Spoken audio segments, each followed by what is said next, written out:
Assistant Secretary of Commerce. NASA is at the forefront of American leadership in science and technology. It is critical to our national security amid what I have called the second space race. But the agency finds itself at an inflection point. Its next leader must be both disciplined and purposeful, candidly assessing what is working and what is not, while recognizing that each policy decision has trade-offs. NASA can't do everything it wants to. The agency must prioritize if we are to beat China back to the moon and then to Mars. If confirmed, Mr. Isaacman will be taking the helm just as NASA is set to launch Artemis II, the agency's first crewed use of the Space Launch System rocket and the first crewed mission on the Orion spacecraft, which will bring American astronauts closer to the lunar surface than at any point since 1972. I know Mr. Isaacman will be a strong leader who sees that Artemis II launches safely, successfully, and without delay. He must then turn to Artemis III, landing Americans on the moon before China, which is aimed at sending its own taikonauts there by 2030. NASA cannot take its eyes off the ball. Fortunately, Congress has given clear direction and substantial funding to achieve this goal. In the One Big Beautiful Bill, President Trump and a Republican Congress committed nearly $10 billion to specific parts of the space program, including the Space Launch System and future lunar missions of Artemis 4 and 5, the Gateway Space Station at the Moon, and the International Space Station. The vision for NASA enshrined in the One Big Beautiful Bill is unambiguous, and Congress expects that it will be executed faithfully. And I will note that our friend and colleague, Senator Katie Britt from Alabama, has come to join us. Alabama obviously has intense interest in NASA and space, and Senator Britt, we welcome you to the committee this morning. Investments in hardware alone won't guarantee mission success. Equally indispensable is NASA's workforce.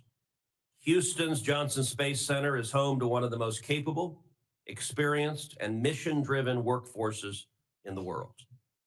JSC is home to our astronaut corps, America's spacefaring heroes, who represent the best of our nation. Preserving that talent is essential, and I trust that JSC will continue to thrive under Mr. Isaacman's leadership. Mr. Isaacman, I believe, will prioritize stability, accountability, and respect for the men and women who make the agency's missions possible. As the commander of Inspiration 4, the first all-civilian spaceflight, and the first private citizen to walk in space, he knows that every successful mission depends on the skills and the dedication of its crew, as well as the countless professionals supporting them from the ground. Mr. Isaacman, I know that you are as committed to American supremacy in the final frontier as is this committee and the entire Senate. The United States must remain the unquestioned leader in space exploration. And this imperative is why we need to confirm your nomination as expeditiously as possible. My hope is that you will be confirmed and in this role before the end of this year. Finally, a word about our nominee to lead industry and analysis within the International Trade Administration at the Department of Commerce. If confirmed, Stephen Haynes will also help us compete with China. He will support U.S. companies with actionable market intelligence, help them navigate trade barriers, and identify opportunities for expansion into foreign markets. He brings experience as a foreign service officer and from across multiple federal agencies. Both our nominees before us will advance American interests, whether in outer space or here at home. I now turn to Ranking Member Cantwell for her opening remarks. Thank you, Mr. Chairman, and thank you for this hearing. Congratulations, Mr. Isaacman, on being renominated to lead NASA, and Mr. Haynes on your nomination to be Assistant Secretary of Commerce. I, too, would like to welcome our colleague, Senator Britt, from a state that has very robust aerospace community and look forward to continuing to work with her. And I'd like to say a special welcome to two Washingtonians who are here, Bill Nye, the science guy from Washington, and Mr. Dietrich, who is Mr. Haynes' father-in-law. Great to have you here as well in support of him. Mr. Isaacman, I supported your nomination the first time you came before the committee, and I hope to do so again. I, as the chairman mentioned, hope to get you in this position before the end of the year. But there is no secret that a lot of NASA changes have been made since the last time you were before this committee, including the NASA decision to recompete for the lunar lander, the release of the president's proposed NASA budget, which calls for cutting the agency's budget by nearly a quarter in the workforce and nearly a third of the science funding cut in half. So given all that, I'm glad you're here. I'm glad you're here to answer questions about NASA's future. And I hope that today's hearing will show that there's bipartisan agreement, strong bipartisan agreement, that we must redouble our efforts to get American astronauts back to the surface of the moon as soon as possible. At our committee hearing in November, we heard concerning testimony from several expert witnesses who left little room for doubt that the current SpaceX lunar lander would not be ready to put Americans back on the moon either in 2027 or 2028. And this is almost certainly would lose the race to China. And I know that you are going to have robust competition. In response, the acting administrator, Duffy, reopened the contract and its competition for the lunar lander that can be ready sooner by the end of 2028. And I think this was the correct decision. And I expect you to continue executing on this plan if confirmed. To be clear, winning the race to the moon is not just about short-term token victories. It is the first step in accomplishing a very long-term presence on the lunar surface, which is strategic economically and in a national security imperative. Mr. Isaacman, I expect to hear from you today about how you will ensure we achieve these goals. NASA is also much more than just a moon exploration program. The agency leads in a number of other vital strategic missions, including aeronautic research, space technology, and of course, the agency's critical science mission. NASA is one of the world's leading research and development organizations. I think that's why we have, I don't know, about 50 people waiting outside to get in this hearing room. I think they really believe you're going to get confirmed, and they all want to be first in line to talk about all these developments. NASA is one of the leading research and development organization and agency that feeds a multiple of sectors of innovation, including AI, quantum, advanced aerospace materials, and manufacturing and aviation safety. You and I have had a chance to talk about this issue as it relates to, in my home state, 1,500 companies from a robust aerospace supply chain, including 40 Artemis program suppliers, and this issue of a tech hub working on next generation thermoplastics that is so critical to all space and aerospace manufacturing to get a high rate piece manufacturing production. Nevertheless, as we discuss these issues, OMB Director Vaught has been working to gut NASA's budget, especially in science. Earlier this year, multiple NASA whistleblowers provided evidence showing that OMB was pushing NASA to implement the dangerous cuts requested in the president's budget for fiscal year 2026, disregarding the law and the impacts that this would leave on NASA. This is just unacceptable. Mr. Isaacman, if confirmed, I expect you will push back on these dangerous ideas and advocate for NASA's budget. Oh, I also invite you to visit Washington State. We'd love to continue this discussion on how to generate the next aviation innovation. It's clear that there's a lot going on that will help us on the Moon to Mars mission, not just the 40 Artemis suppliers, but a lot of other issues in how to guarantee our satellite communication for the future and how to make sure that is secure. So thank you again for your willingness to step up to these challenges. Turning to you, Mr. Haynes, have confirmed the Assistant Secretary of Commerce, Industry and Analysis. You will be responsible for strengthening the globe's competitiveness in U.S. industry and overseeing key trade analysis. You would lead a team charged with value-added analysis and tools to support economic policy decisions.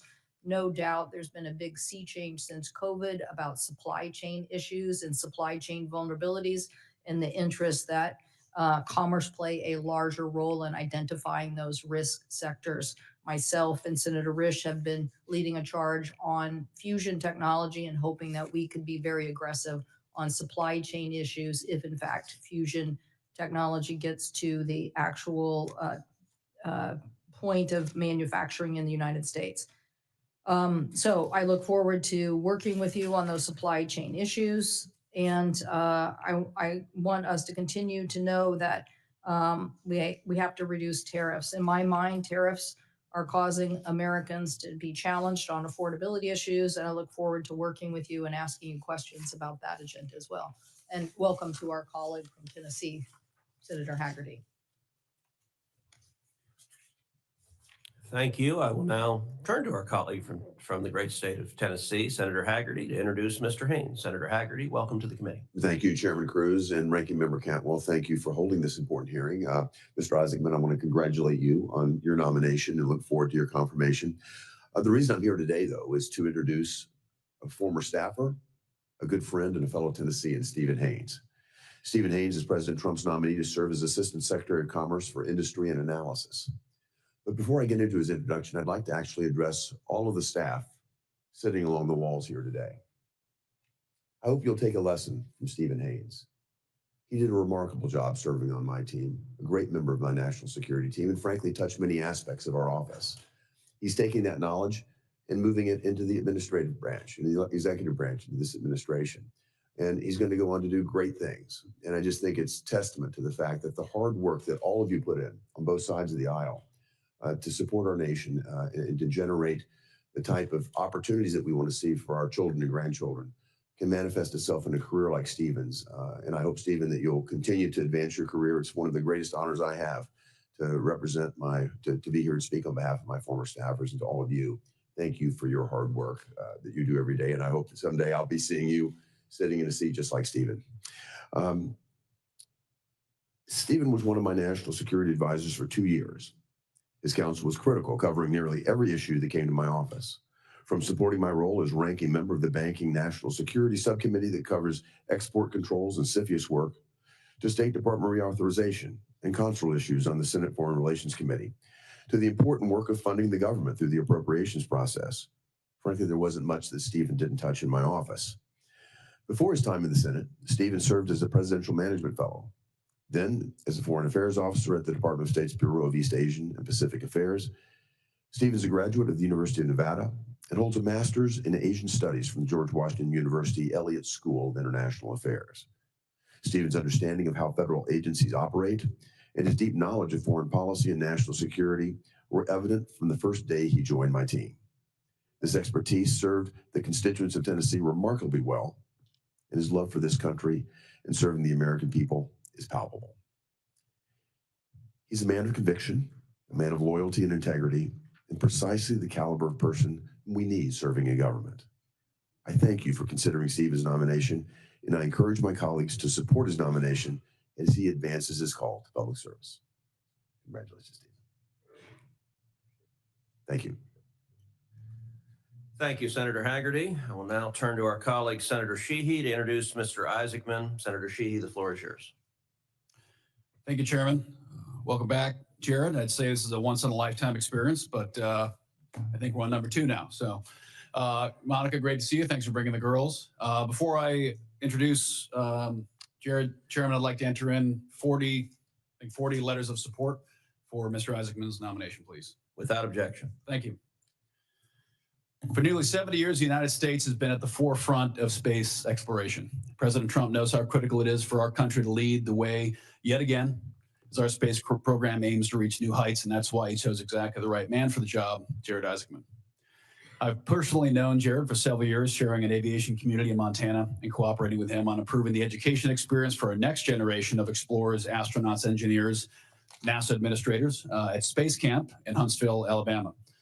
Of note, both Jared and I attended Space Camp, and although I would say lit a spark in both of us to chase the dream of aviation and aerospace, he's been far more successful than I have.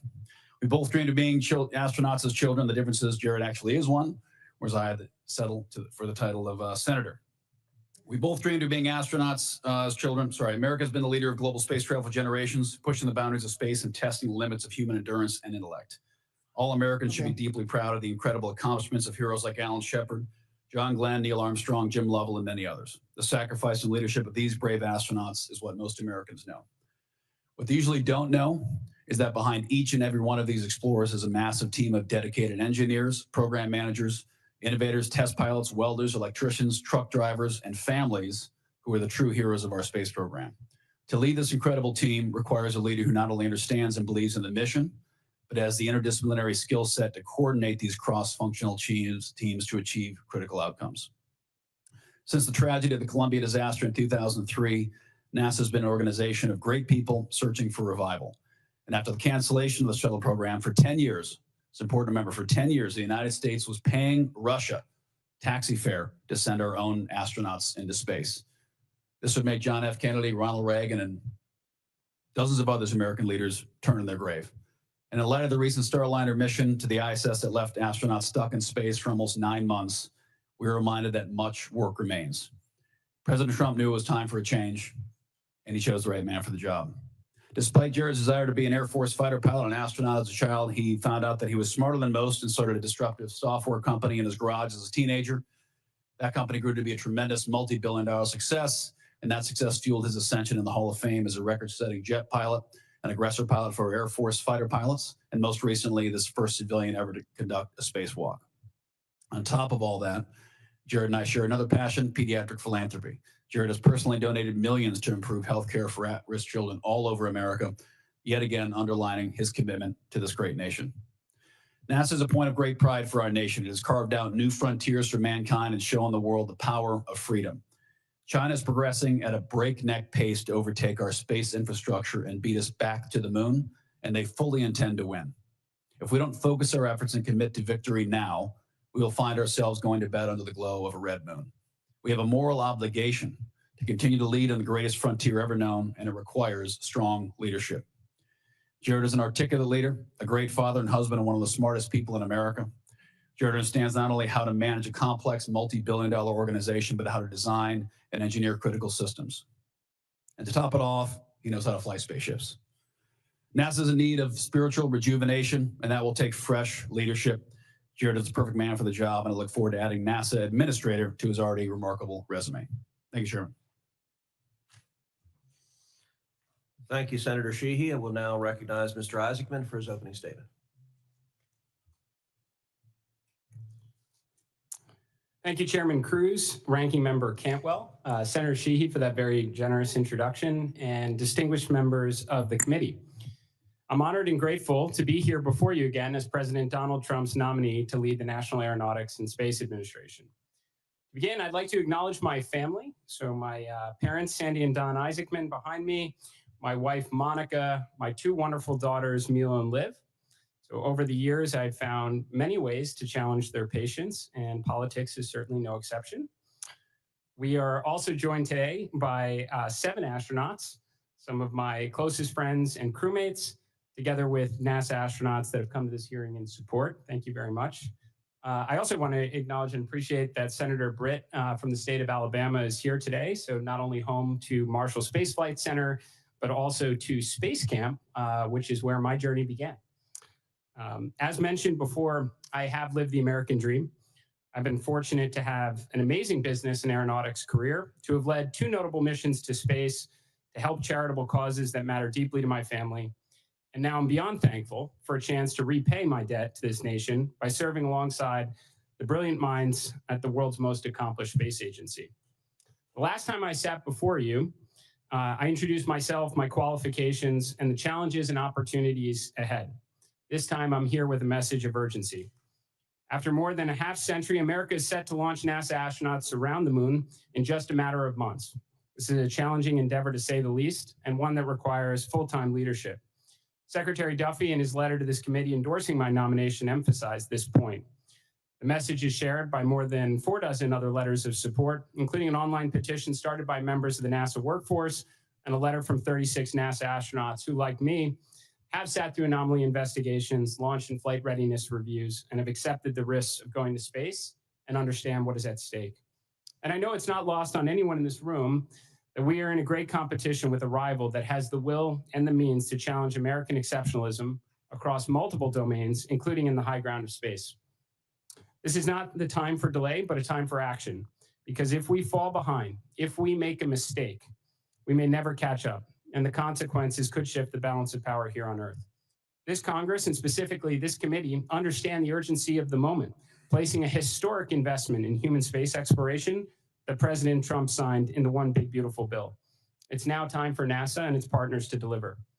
To that end, I want to assure you, senators, I'm not here for personal gain, to favor or enrich contractors, to close centers, or disrupt programs that are essential to completing America's objectives in space. If confirmed, I'm here to bring urgency and an extreme focus to the mission, to do all I can working with the best and brightest at NASA to lead humanity's efforts to unlock the secrets of the universe and ensure American leadership across the last great frontier. In concert with that grand endeavor, we will ensure the following: the success of the Artemis program that President Trump began during his first term. America will return to the moon before our great rival, and we will establish an enduring presence to understand and realize the scientific, economic, and national security value on the lunar surface. Along the way, we will pioneer the next giant leap in capabilities to extend America's reach even further into space, including expanding and accelerating investments into nuclear propulsion, both nuclear electric and nuclear thermal, and surface power programs. These efforts, in addition to industry partners building reusable launch vehicles, will set the stage for future missions to Mars and beyond. We will never accept a gap in capabilities again, not with our space station presence in low Earth orbit or our ability to send American astronauts to the moon. We will strive to build an orbital and lunar economy that can fund the future we all want to see in space someday and not rely exclusively on the taxpayer. We will begin making the investments now for the inevitable spacefaring future that is just on the horizon. We will make the most efficient use of every dollar allocated, pushing for more X-planes, more rovers and telescopes, more exciting missions like Hubble, James Webb, and Dragonfly, with the aim of enlightening the world through breakthrough scientific discoveries, knowing that if NASA doesn't do it, no one else will. Some of the most talented people in America show up to work at NASA. Alongside a reinvigorated culture and an intense focus on achieving the near impossible, what no other organization is capable of or even dares to accomplish, we will achieve these objectives. And when, not if, we get the job done, it will be because of the professionals at NASA, our international and our commercial partners, this committee in Congress, and President Trump's administration that will have succeeded in ushering in a new golden age of science and discovery.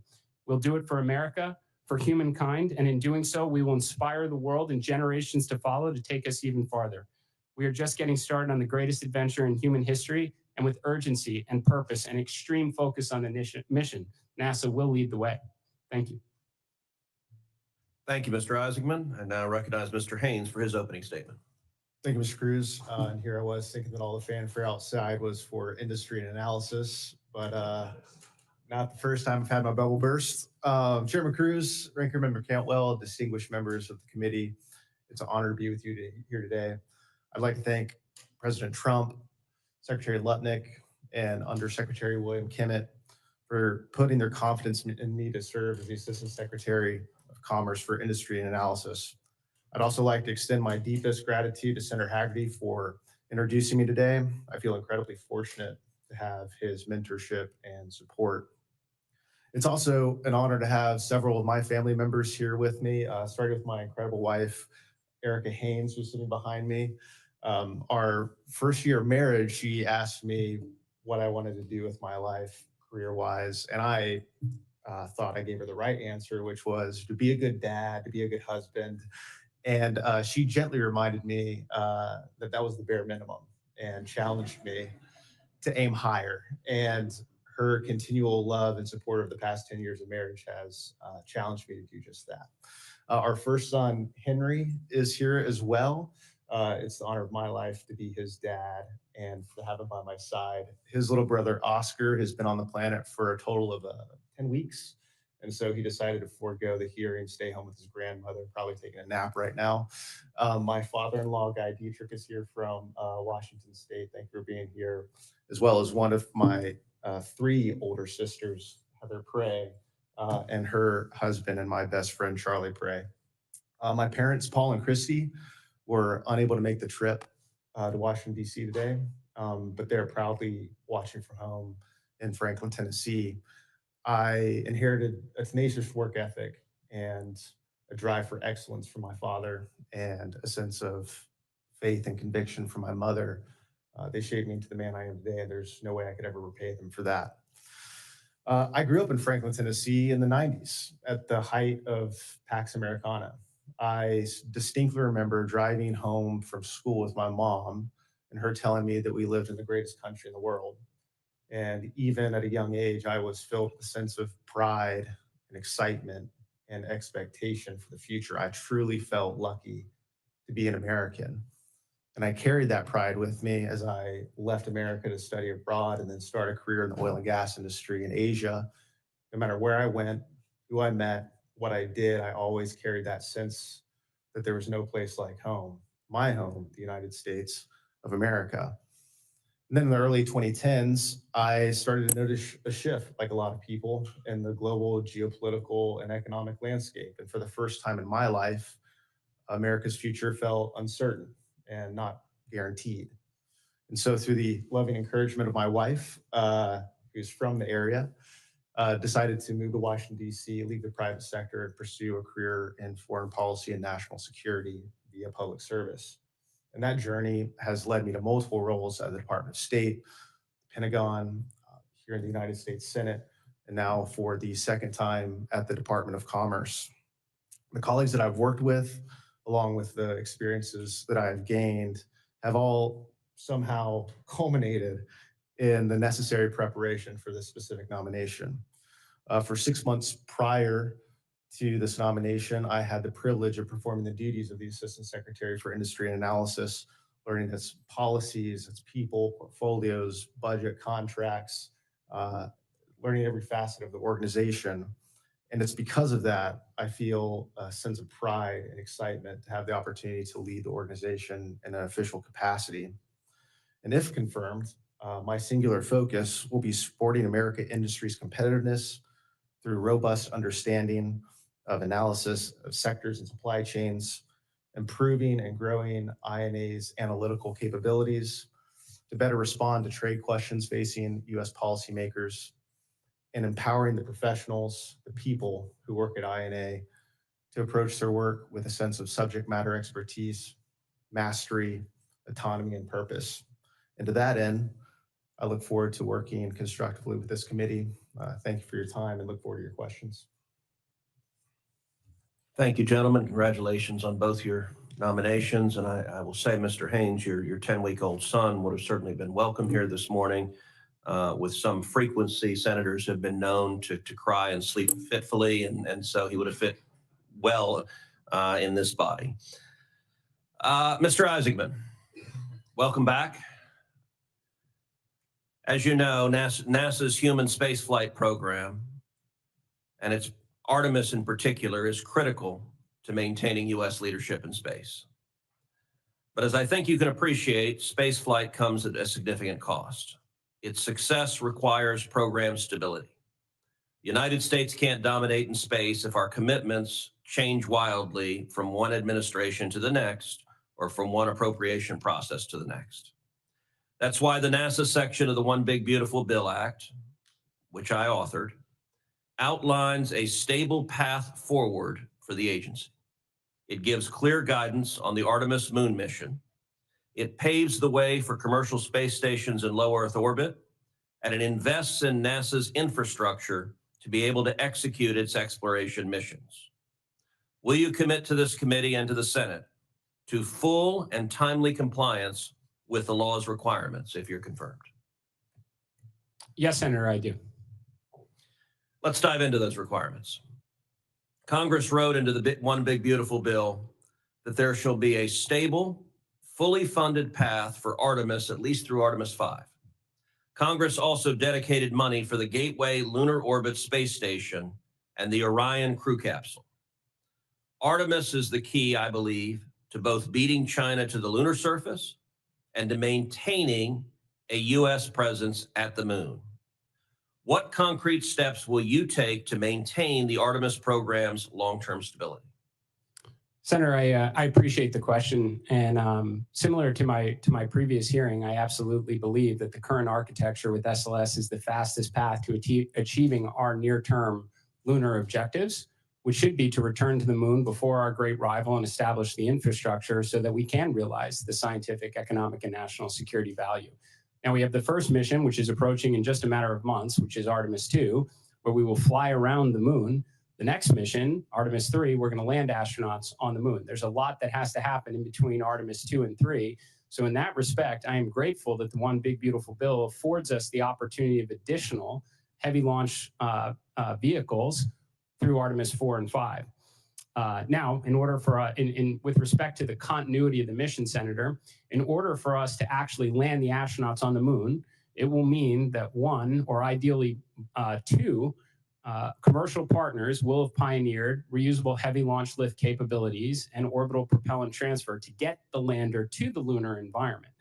And when we see American astronauts walk on the moon again, it means one or both of them were successful. So in doing so, after completing the Artemis 5 mission, which is already contemplated in the One Big Beautiful Bill, we should have numerous options available to us to have routine and affordable missions to the lunar surface for continuity beyond Artemis 5.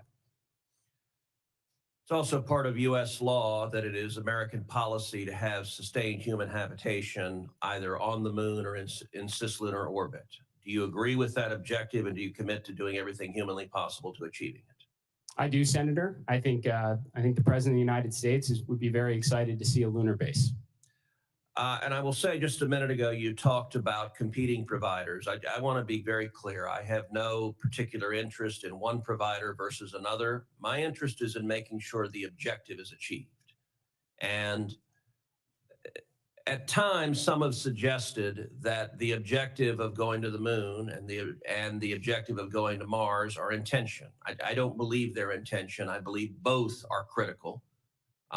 America will be the first to land on Mars. That is critically important. That is written into law, and I was proud to author that provision in law. But I also think at the same time, we cannot lose the moon and lose the race to the moon to China. Do you agree that both are critical priorities? I do, Senator. And again, consistent with my prior testimony before this committee, there actually are parallel efforts underway. Now, there is no question the overwhelming near-term priority is to return American astronauts to the moon and, again, establish an enduring presence on what is a very scarce piece of real estate that we're interested in at this time. But as I mentioned before, in order for those American astronauts to step foot off a lander onto the lunar surface, it means one or both, and actually potentially many more commercial providers.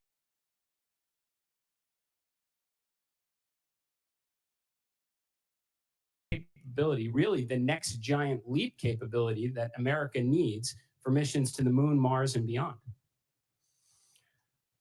The International Space Station.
Duffy, as the acting, announced NASA would reopen to compete Artemis 3 human lander to ensure America would reach the lunar surface in 2028. You agree with that decision, and will you fully commit to this recompetition? Well, Senator, I mean, both SpaceX and Blue Origin were already awarded contracts through a competitive process to build a lander. And I don't think it was lost on either one of those organizations that the first company that is capable of delivering a lander to take American astronauts to the lunar surface and back is the one that this nation is going to go with. I think that competition is fantastic. I think the best thing for SpaceX is a Blue Origin right on their heels and vice versa. Great. Well, we're glad they recompeted, and when I first became ranking member of the committee, we argued for the redundancy of competition. There's nothing like competition to get the product that we need. And I think the decision that was made was based on the urgency to return by 2028. So you believe in that process? Senator, I absolutely agree with competition. I think we need competition for the vendors that support NASA's critical mission. I think competition among world powers is actually a really good thing, just as long as we don't lose. Okay. The R&D issue about high rate composites, I mentioned in my opening statement, the HiCam project, which does have NASA's support in trying to generate more composites. We have with Idaho established tech hub in thermoplastics, and really believe that the United States should not lose this race for high rate composite manufacturing. Will you fight to keep for NASA's aeronautic budget to sufficiently fund such HiCam operations and support the technology development that is needed for aerospace materials? Senator, I think it's squarely in the responsibility of the aeronautics portion of NASA to work on the absolute cutting edge materials that will ensure the competitiveness of our aeronautics industry well into the future. Okay, and then how can you further leverage NASA's university work for development and research? I think, there's a couple parts to that, Senator. First, I think in general, it's part of NASA's responsibility towards inspiration in STEM education to award grants to academic institutions that give students hands-on opportunities with hardware, ideally inspire them to want to graduate and either work at NASA or contribute to industry. Also, I just think it's a great way to, crack the code on important research that's going to bubble up towards NASA achieving its important objectives. Okay, thank you. And Mr. Haynes, how do we get this supply chain onshoring or supply chain materials similar to this same subject? One of the reasons I became interested in the Tech Hub is actually an Idaho employer came to me and said, "Do you understand the Europeans are trying to buy us?" And I was like, "No, I didn't understand that." He said, "That would be great." Thank you so much, Mr. Chairman. Thank you, Senator Moran. Chairman, thank you. Thank you and Senator Cantwell for exhibiting greater speed than the normal Senate process in having this hearing in hopes that... I'm pretty sure glaciers move at greater speed. We share that view, Mr. Chairman, and nice to see that this committee is moving forward in regard to consideration of confirmation of a new NASA administrator. And I look forward to his confirmation and look forward to the Senate considering it, his approval in this committee and the Senate approving it presumably next week. Mr. Isaacman, let me start with you. My intended questions changed a bit because I received a letter this week from a Kansas farmer. And it captured my attention because I certainly share the views of Senator Cantwell and Senator Cruz in regard to the moon and Mars. And that's, I suppose, what nationally the public thinks about NASA is that we're on our way to some object in space and we're exploring space. But NASA has lots of roles. You've talked about STEM education being one of them. I want to mention for a moment the mission directive of science. And the letter that captured me is from a Kansas farmer named Mr. Roth. And he indicates to me that NASA's earth science investments, I'm reading from his letter, now directly support U.S. farmers in ways that were unimaginable even a decade ago. Tools based on NASA's data and science like OpenET, NISAR, the Rangeland Analysis Platform provide real-time field-level insight into soil moisture, biomass, drought stress, water use, yield stability. These aren't future technologies, he says. They are already built, functional, and being used in states like mine. today. He mentions Fiat is a national farmer science partnership that brings early development producers together with NASA researchers to co-develop practical on-farm tools using satellite data. This mission is to unite farmers with NASA to turn Earth observation technology into real-world decisions that support profitability, water efficiency, and risk reduction. Kansas farmer found value in NASA. It's something that we don't always talk about and think about when we think about space. I'm looking for your thoughts in response to what this farmer is reminding me of. How do you see NASA supporting or operationally developing the satellites that support precision agriculture? Tell me your response to this idea that NASA has a role to play in the everyday lives of Kansas and American agriculture. Thank you for the question, Senator. I mean, at the present time, we only inhabit one planet, and Earth science is pretty vitally important. It's a role that NASA has had since the agency was established. We have Landsat satellites up there that are looking down, understanding droughts and flooding and wildfires, natural disasters, just almost essentially in real time that obviously play a direct role on the agriculture community. There's obviously our GPS constellations that are, going to go hand in hand with agriculture equipment for next generation farming. So I do see this as a vital role that NASA continues to fulfill. I thank you for that statement, that commitment. I'm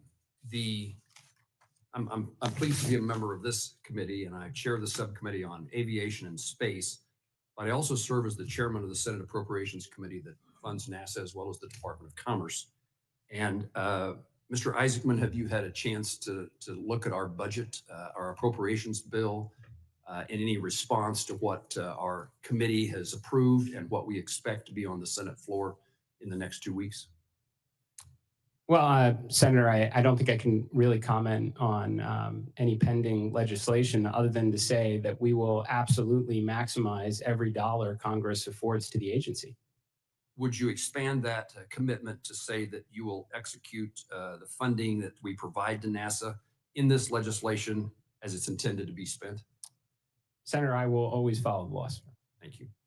I would also use this opportunity to indicate that upon our success in bringing the Commerce Justice Science Bill to the Senate floor, I encourage all my colleagues who are so excited about space exploration and going to the moon and going to Mars, and maybe who have an interest in agriculture and earth sciences, I would encourage them to actually vote for the appropriation bill so that we can, in addition to authorizing and confirming personnel, we can actually accomplish the goals that this committee is spending time this morning highlighting.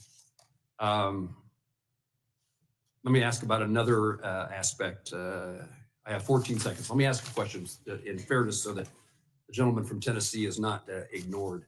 It a bit follows the question of Senator Cantwell, and that is making sure that you using ITA not only as a trade remedy for export promotion, but to be a proactive partner in shaping industrial policy, improving supply chain resiliency, and strengthening U.S. competitiveness. Tell me that you believe that's a significant component of what your job is and will be. Thank you, Senator. That is the core component of the job. Thank you. Thank you, Mr. Chairman.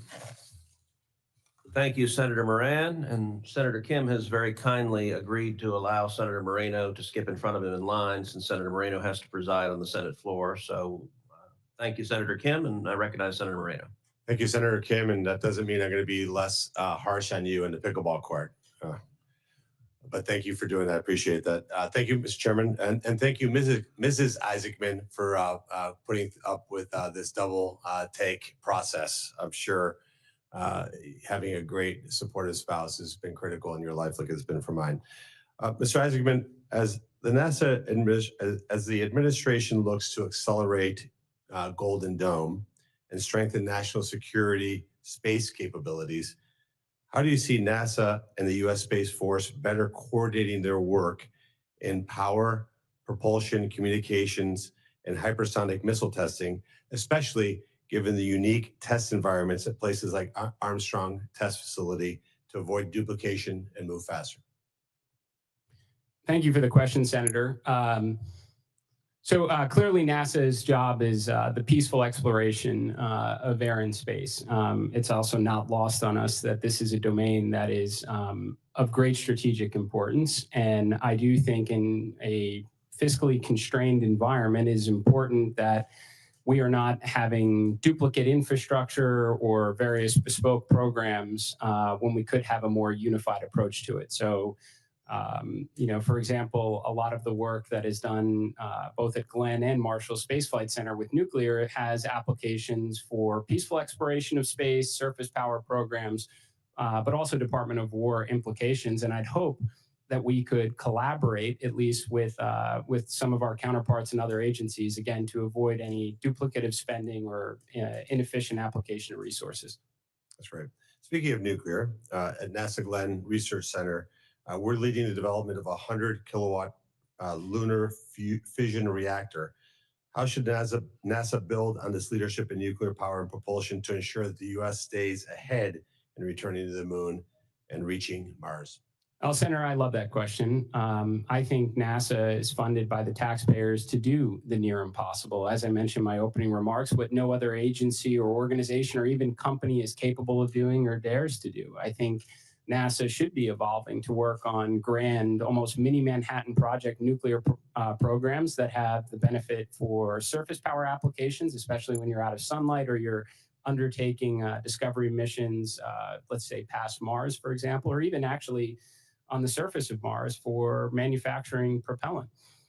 So I think there is this working, whether it's on nuclear electric propulsion, nuclear thermal propulsion, surface power programs, there is a ton of applications that NASA should be working on in that regard. And when NASA does work on the near impossible, what no one else is doing, it attracts the kind of talent that wants to participate in those programs and achieve these kind of, I guess, world-changing breakthroughs.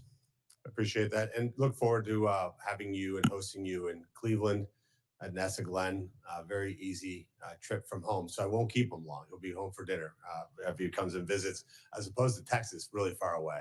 It's a very out of your way trip to go down there, but Cleveland right around the corner. Mr. Haynes, the U.S. depends on specialized aerospace supply chains. What is your plan to strengthen domestic component manufacturing and reduce reliance on Chinese suppliers? Thank you for that question, Senator, and thank you again for meeting with me yesterday. I appreciated the time and hearing what your priorities are. I would say three things. One is the role of industry analysis is to support a wide variety of trade policies. We are currently conducting a number of different investigations, supporting a number of different investigations, like Section 232s, 301s at USTR. And as a part of that, we are understanding what these supply chains are, where they head, and how to create the incentives to bring those back here to the United States. We're meeting with industry regularly. Our Deputy Assistant Secretary for Manufacturing was just at the Dubai Air Show. He's met with Boeing, he's met with a number of different aviation companies, understanding what their needs are and coming up with creative solutions to bring that back here to America.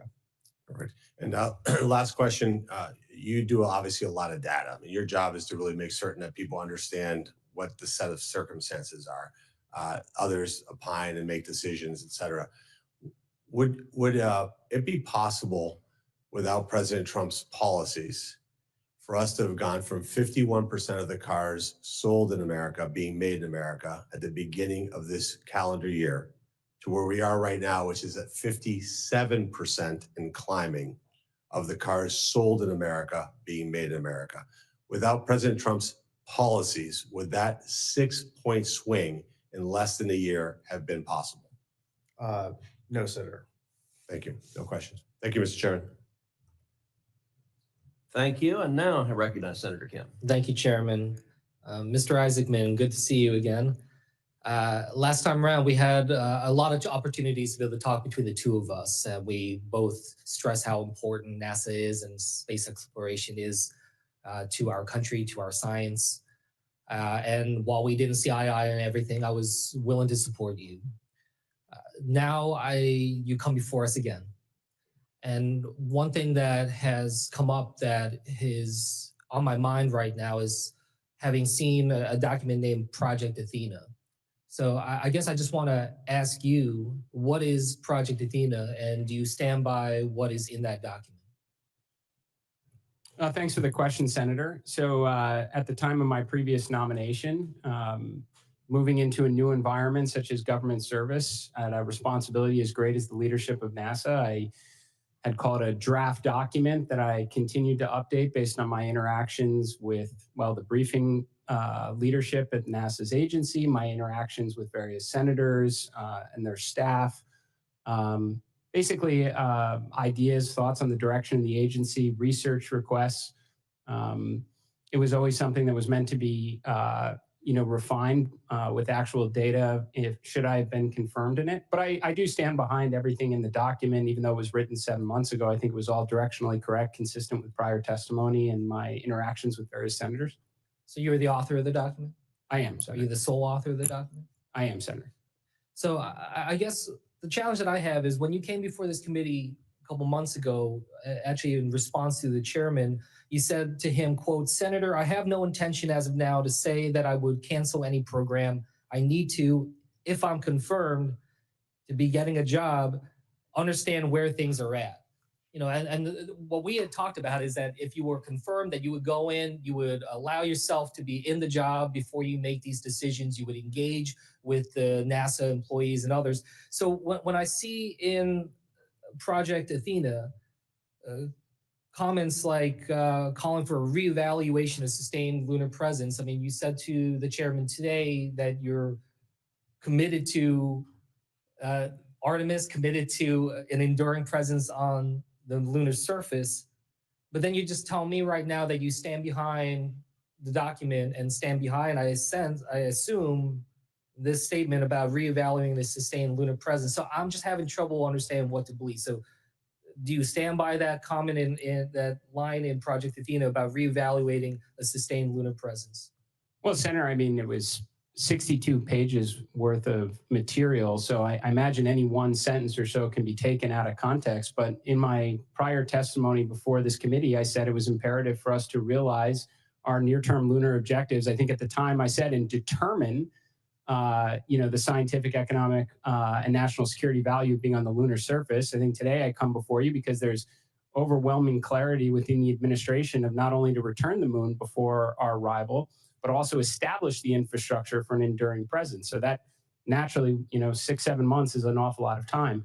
But, I would say, Senator, there's probably 10 pages within that plan that call for research requests to make sure that you gather the accurate information to inform a definitive plan. But I certainly do stand behind the idea that if anyone's going into a position of great responsibility, it's better to go in with a plan than none at all, sir. But isn't it better also to have humility in the job and to be able to go and engage the experts and the scientists who have been doing this work?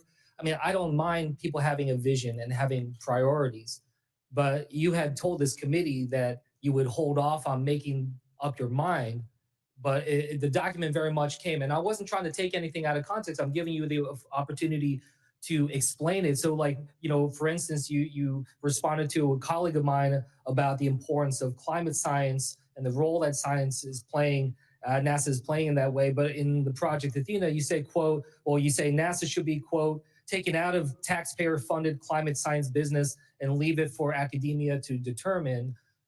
That stands in contrast, I feel like, with things that we've heard you say before. So I guess I wanted to ask you, do you stand by that statement of taking NASA out of climate science business? Well, and Senator, first of all, I completely agree with you, by the way. I think humility is an important quality of leadership. And that's why, again, I would say if it's not 10 pages, it could be 20 pages of the 62 that specifically call for research requests from across the associate administrators, the various subject matter experts to inform a definitive plan. That's throughout the entire document. They're very here did not seek a request. It was determinative in saying that it should take out, and also in terms of laying out cutting of thousands of civil servant positions. So look, I'm out of time. We will follow up. But as I said, I'm trying to be someone who can work together. I think this needs to be bipartisan going forward. But some of what I saw in that document, so in contrast to things that I heard you say before, at least what you have assured me about, It's okay to say that you changed your mind or that you don't agree with everything that you said in that document. I had expected you to say that, but instead when you come here before us today and say that you stand behind what's in that document,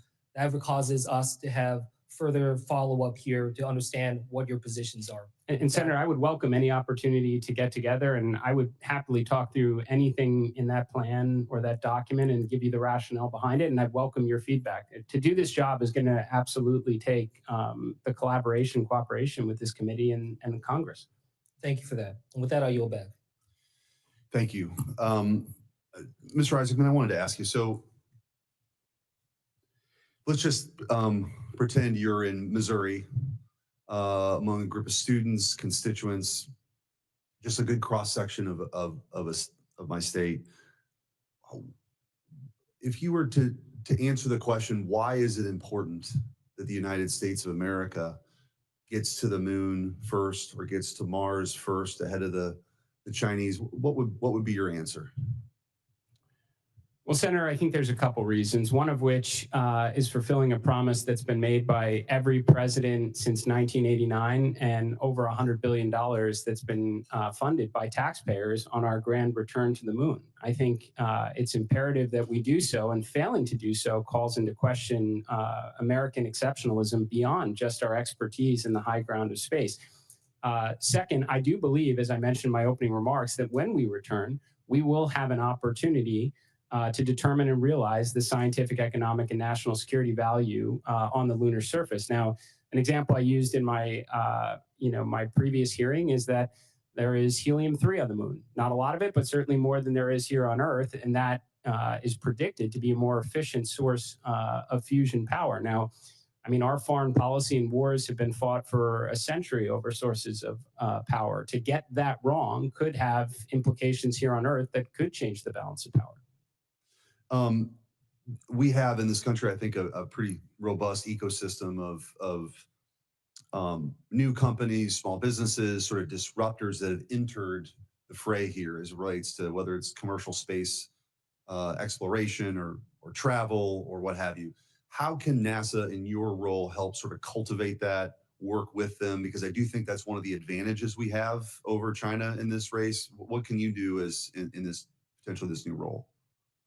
Senator, it's a great question. And, a lot of people do believe generally these are new developments. But in reality, going back to the 1960s in the space race, NASA worked alongside some of our great aerospace companies. I mean, whether it was Boeing or McDonnell Douglas and Northrop, for sure, sir. So a lot of those names are still very relevant within the space program today. And then there's also a lot of new names that is, referred to sometimes as new space or commercial space. I think it's going to take, the contributions of the many to do the near impossible. Now, where NASA can play a role is consistent in the past, which is sharing its expertise and talent to help these new companies. When NASA does tend to figure out the near impossible and it's mature enough technology to hand it off to industry where innovation can improve upon the capability and lower cost, that's a great outcome. I also think NASA can do a very good job expressing the need. What is the requirement? Because there are lots and lots of commercial space companies now. I think Ranking Member Cantwell mentioned, I think she said over 1,000 in her state alone. That's fantastic. We just want to make sure they're all working on things that bubble up to our most important objectives. So I think NASA can do an even better job of working with industry to outline the problems that need to be solved and ensure we're kind of concentrating American ingenuity in the right direction, sir. Well, I think that to put on the parochial hat for a moment, I think St. Louis is a defense tech hub with former McDonnell Douglas and Boeing with their defense side, the NGA West, which is completing their new facility. There's a lot of opportunities, and which leads sort of the next question on quantum. Washington University in St. Louis is doing a lot of really important work here. How do you see NASA's role in furthering that mission, right, to be on the cutting edge? Because I think what I was getting at with the first question, all of this, civilizations come and go, right? And in many ways, whoever has the most advanced technology, whether it's warfare or on the more the commercial side, they tend to thrive and win this great competition. And NASA is going to is playing a very important role, continue to play an important role. How do you see on the quantum side NASA working with research institutions and the private sector? It's an excellent question, Senator. So thank you, by the way. Yeah. Thank you for that. I mentioned earlier about the importance of determining the orbital economy. So for 60 years, other than a few exceptions, the space economy has still come down to launch, observation, and communication, which is largely funded by the government. And if we do want a very exciting spacefaring civilization in the future with lots of space stations and orbital, lunar outposts and Mars bases, we're going to actually have to figure out that economy. There's a lot of prospect when it comes to quantum computing, quantum communications. And what I would like to do is ensure that the highest potential science and research has a expeditious path to the International Space Station so we can maximize that remaining life and then hopefully crack the code on the orbital economy that gives all the commercial space stations a fighting chance. So quantum has a number of applications that can take advantage of the unique environment of microgravity, sir. Well, thank you for your service, and I wish you all the best in this new position. Good luck. Yep. Welcome, gentlemen. Welcome to the committee, and congratulations on your nominations. Mr. Isaacman, welcome back to the committee. You were here before for this position, and as we all know, President Trump withdrew your nomination earlier, citing concerns with your, I believe, political donations to Democratic candidates. And in a July 6th post on Truth Social, the president also stated that it would be absolutely inappropriate for you to head NASA, given your close relationship with SpaceX CEO Elon Musk. Since that time, there have been additional reports that in the time between your nomination being pulled and now being renominated by the president, I think you've donated roughly $2 million to President Trump's super PAC. So based off this information, I'm concerned that the decision-making around this position may not have been about ensuring NASA has strong leadership to carry out its mandate. So could you please explain what happened to make President Trump reconsider the decision to pull your nomination, and what assurances you may have provided, if any, that your relationship with Elon Musk and SpaceX would not create a significant conflict of interest for you in this role? Well, Senator, there's a lot there, so I will try and hit it all. If I miss anything, please ask me to correct. So first and foremost, I wouldn't even begin to want to speculate, why the president nominated me, withdrew it, and renominated me, other than to say I was grateful for the opportunity in the first place. It was an incredible experience. When the president pulled my nomination, he gifted me an extended summer vacation where I could take my kids on some adventures before they lose interest in me. And then I understand that he ran a competitive process and interviewed several candidates. I was grateful for consideration at the time, and happy to be here now. In terms of donations, I think it was covered over the summer. I actually felt I had enough exposure to Washington and got over maybe some of the initial intimidation factors, so much so that I thought perhaps I would have a political career, maybe be able to contribute for all the right reasons. So it shouldn't be surprising that I supported the Republican Party.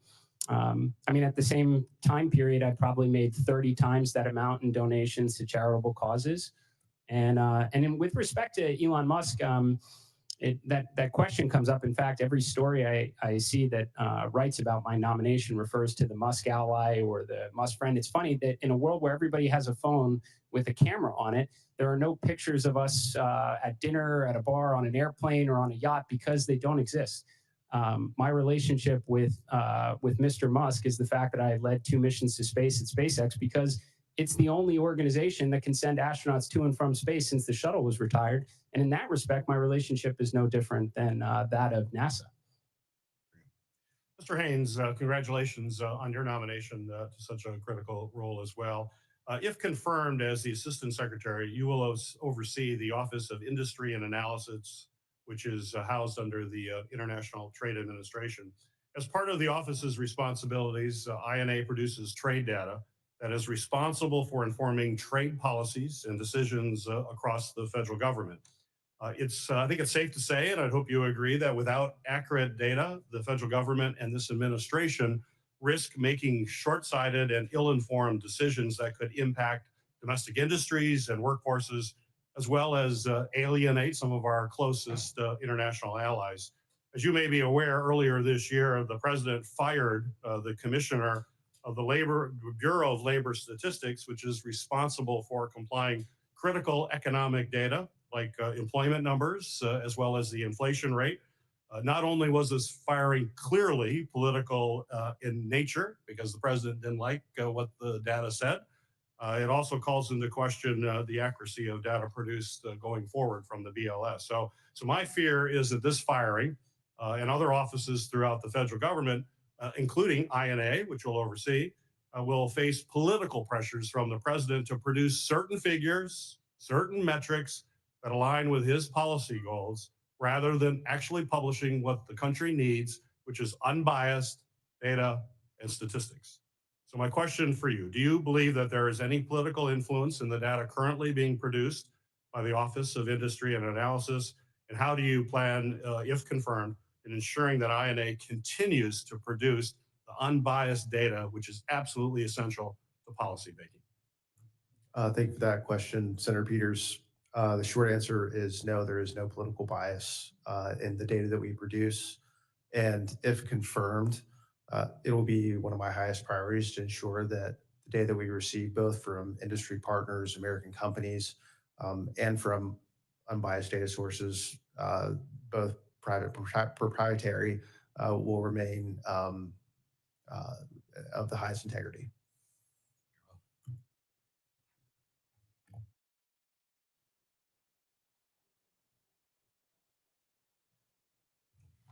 Thank you. Senator Shi. Thank you, Chairman. Mr. Haynes, we've heard a lot about the politicization of job numbers and economic statistics over the past year since President Trump's taken office. But isn't it accurate that Gina Raimondo had an 800,000 job revision when she was Secretary of Commerce under the Biden administration? That's possible, Senator. I'm not sure the exact statistics, but yeah, no, that's what happened. That's the fact. So we're routinely told that this administration, the Republican Party, has politicized numbers. We've warped data and we've lied to the American people. The truth is, we saw manufacturing flee this country. 97% of rare earths and critical minerals are now processed in China. That data didn't seem to move the needle at all, despite us watching for decades as manufacturing critical industries fled this country under overburdensome regulation and incentivization that sent those industries to other countries. And every administration, whether they had politicized data, non-politicized, they chose to either ignore the data or lie about the data and sent those industries overseas. And now we are paying for that every single day. And Jared's job is going to be exponentially harder because so much of the critical materials he's going to need to send our astronauts back to the moon and maintain space dominance doesn't come from America. And some of our most sensitive technology is built with components that are made in China, the very country that is working every single day to undermine our supremacy. So I'd like to hear your plan on making sure that not just that we have the data, but you are ensuring that data is shared in a timely manner so that we can make sure we're making policy decisions in this body, as well as in the executive branch, to ensure that we're bringing those industries back and ensuring we have dominance for the next century. Thank you for that question, Senator Sheehy. First, you do have my commitment that we will be able to share that data with this committee and work collaboratively to solve these critical issues. In the executive branch, I can give one specific example. INA plays a critical role in the investment committee that is currently tasked with solving our critical mineral supply chain issues. We are mapping minor markets for all 54 critical minerals. We've identified over 700 projects and have already deployed or committed letters of intent and term sheets for about $16 billion worth of projects covering about half of the 54 critical minerals. That's just one aspect of the work that INA is doing in terms of providing that data and making sure that principals and decision makers in the White House, obviously Secretary Lutnick, have the information they need to make decisions to solve these problems. And we'll continue to do that if confirmed. What is there a statute that's that structurally ties you to the Department of War so that the economic data that you're gathering and synthesizing is actually communicated in a timely manner to the people that need to know and DOW? I'm not aware of a specific statute. We do have good connectivity with the Pentagon, the Office of Strategic Capital, and other areas within acquisition and sustainment. Partly due because you have just some cross-pollination of personnel and just good relationships with the folks over there. But it could be strengthened, and if there are ideas from this committee of how to strengthen that, I'll be willing to share them and would be willing to work with you to do that. Yeah, I would encourage you to do that because obviously what we've seen, again, especially in the last 35 years, is we've seen a pretty sclerotic bureaucracy overtake our defense acquisition system, which has placed process over outcomes. There needs to be a forcing function that ensures that DOW is not making procurement decisions and national economic strategy decisions related to our defense industrial base that are delinked from the economic reality of what happens here. And unfortunately, there's not a real feedback loop there. And the results have been apparent. You know, China builds ships 230 times faster than we do. You know, they have the ability to put more planes in the air at times, and we have missiles to shoot them down. They have more material on the battlefield, the ability to project that power. And when we talk about the space economy, you know, every American interacts every single day with space, you know, 1,000 times, you know, a day. They don't even realize it. You know, GPS, without thinking about it, we press go on the Apple Maps and don't realize that if we don't have an orbital infrastructure that provides that GPS data, life shuts down. I mean, Uber doesn't show up at the street corner with you anymore. Your DoorDash doesn't arrive. Our entire life evolves around an orbital economy that will be critical in Jared's new role, but probably even more critical given your role to ensure we understand that those rare earths, the quantum computing that Senator Schmidt talked about, that all is going to derive from the data you provide DOW to make sure that our economic supremacy goes hand in hand with our military supremacy. So I would encourage you to try to make that link a little more structural and strengthen that because it's going to be absolutely critical in the next 10 years. Thank you. Thanks, Senator. Thank you. Senator Markey. Thank you, Mr. Chairman. Good to see you again, Mr. Isaacman. You may encounter that during your last nomination hearing, you refused to confirm whether Elon Musk, with whom you have deep personal and financial ties, was present at the meeting that then President-elect Trump offered you the job of NASA administrator. So I wanted to give you one more chance to set the record straight. Was Elon Musk in the meeting at Mar-a-Lago when President Trump offered you the job? Senator, it's great to have a conversation again. I thought we really ran this one to ground last time, but what I will tell you, Senator, and I wish I had the opportunity to explain it further before, is my first interview with the president, I think I've had several opportunities since to re-engage, was in a ballroom type setting, Senator. There were dozens of people moving in and out that I would not say were in the meeting. It's a very simple question. Was President Trump in the room when, was Elon Musk in the room when President Trump offered you the job? Senator, my interview, my conversations with the president, and there were dozens of people moving in and out of the room, and I don't think it's fair to bring any of them into this matter. So you once again, you're refusing to tell us whether Elon Musk was in the room that day.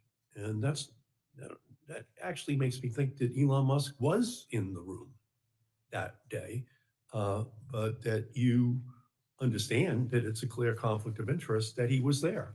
You're asking us to confirm you as the next NASA administrator, and SpaceX gets $15 billion from American taxpayers for its business with NASA.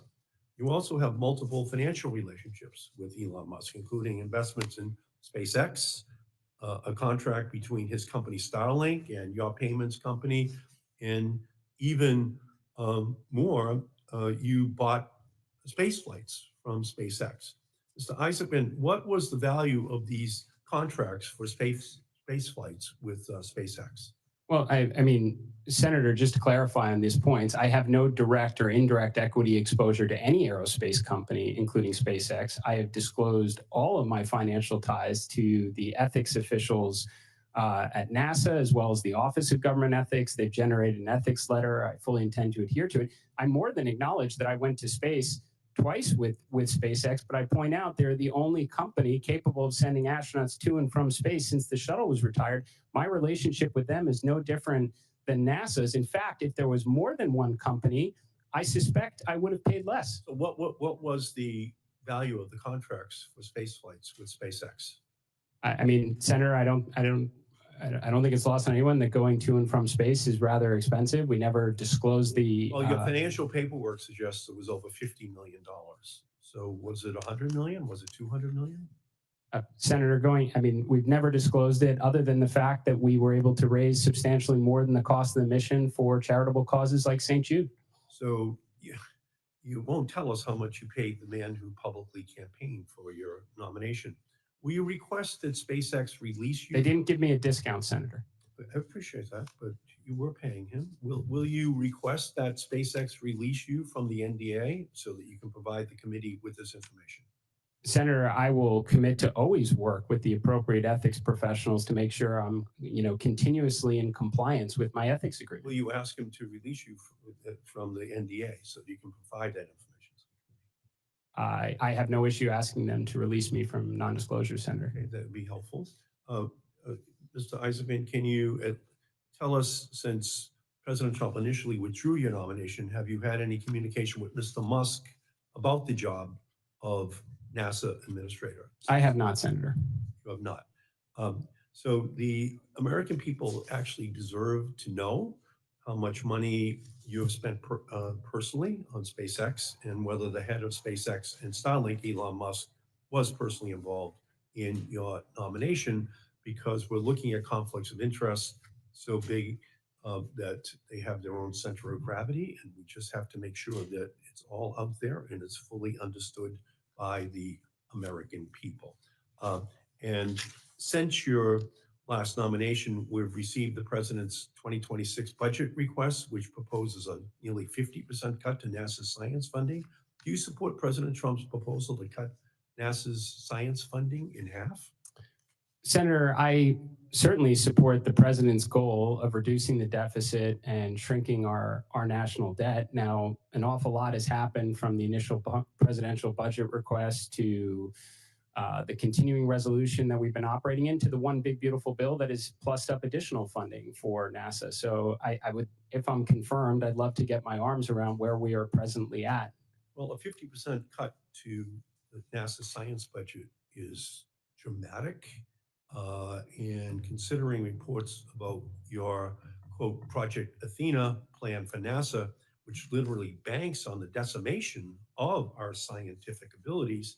Among other things, this document calls for NASA to stop collecting its own data and instead set up a taxpayer-funded subscription service from private companies for their products, companies that will set their own price for data that NASA needs to function on an ongoing basis.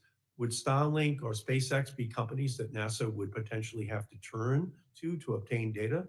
Well, Senator, first of all, I think pretty much everything you just said there was not correct. What that draft document contemplated was working with commercial companies for certain types of Earth observation data, not SpaceX or Starlink. I think I specifically called out Planet and Black Sky as examples of companies that might be able to deliver Earth observation and climate science data at lower cost, specifically to free up resources for other planetary science missions that commercial companies are not capable of doing.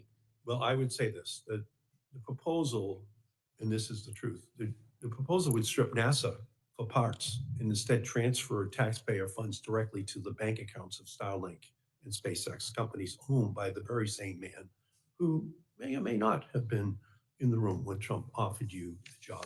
And we're just going to have to keep a very close eye on what will unfold at NASA if you are confirmed. Okay, thank you, Mr. Chairman. Thank you. Senator Budd. Thank you, Mr. Chairman. Thank you all for being here. Mr. Isaacman, great to see you again.